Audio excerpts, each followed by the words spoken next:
Afternoon, Wicks. How you all doing today? Alrighty. Now we're still speaking about the great man of God, Job, right? And we went through so many parts of his life, but now the main component that God is really trying to emphasize or even to draw out a picture for us through his story is the battle of the mind through his friends, where not only has he's dealing with the battle of his mind of I just cursed the day that I was born and this that, and the third, but you have others, you have a surrounding, you have an audience that's watching this. Then they have something to say. So we're gonna actually start reading from Job chapter 4 and 5. Amen.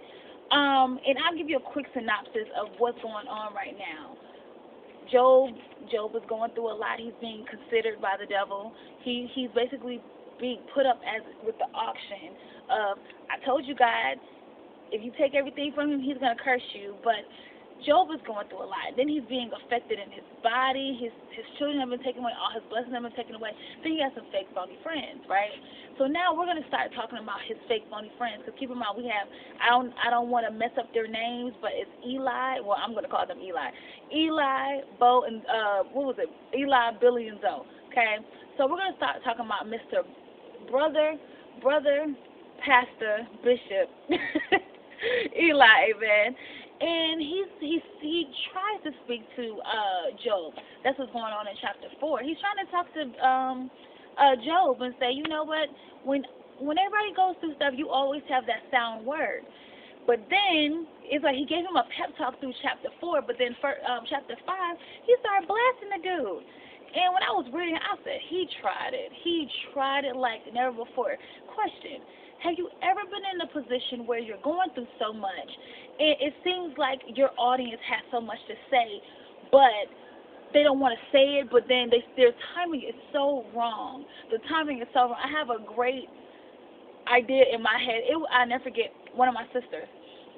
I remember I was going through a time where I just like, you know what, Lord, I felt like Job. I was like, God, why did you create me to allow me to feel this? Like, it got to a place when I used to even do wigs. My spine would be numb. I'd be shaking doing, but I would pray. I'd be praying while I'm doing it, and I never forget this day. She called me, and she said, "Hey, Yan," and I was like, "Hey, what's up?" You know, because at this time I'm irritable. I don't want to be bothering people, and I remember allowing my guards to go down, and I never forget. She said to me, she said, "Yana, all I hear is unbelief." And when she said that, I'm gonna keep it real. I was like, "What? Are you serious? Are you really serious?"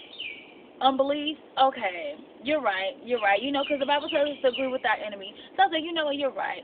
But it stuck to me, and I was like, how dare you? You see what I'm going through, and not that I want sympathy from you, but how dare you even come to even speak, try to even elaborate, or try to even, because she was just like Eli.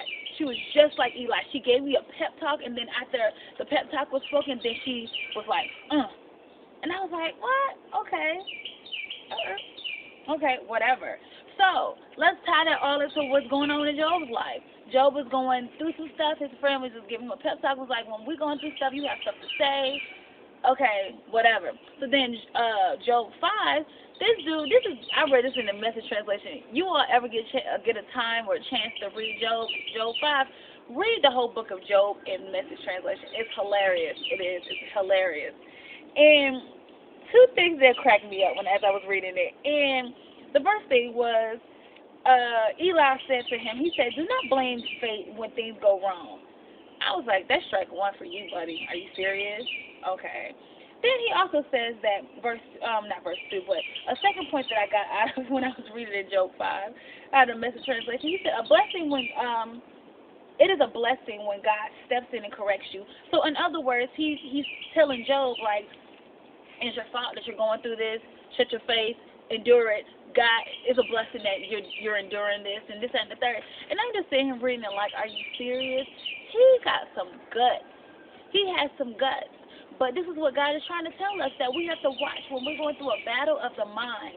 The enemy will use even your very people that's close to you, either it's your friends, either it's your spouse, your significant other, your brother and sister. I'm telling you, the devil has tried to use my siblings like never before too. You know, but I have to remember, Yana, you have the mind of Christ. I have to remind. That's what the Bible tells us. Once again, people of God, 2 Timothy 2:15. Study to show that self-approved, a workman that needs not to be ashamed, but knowing how to rightfully divide the word of truth. So when stuff go like that, when it pop off, you got something else to counteract what the devil's trying to tell you. Amen.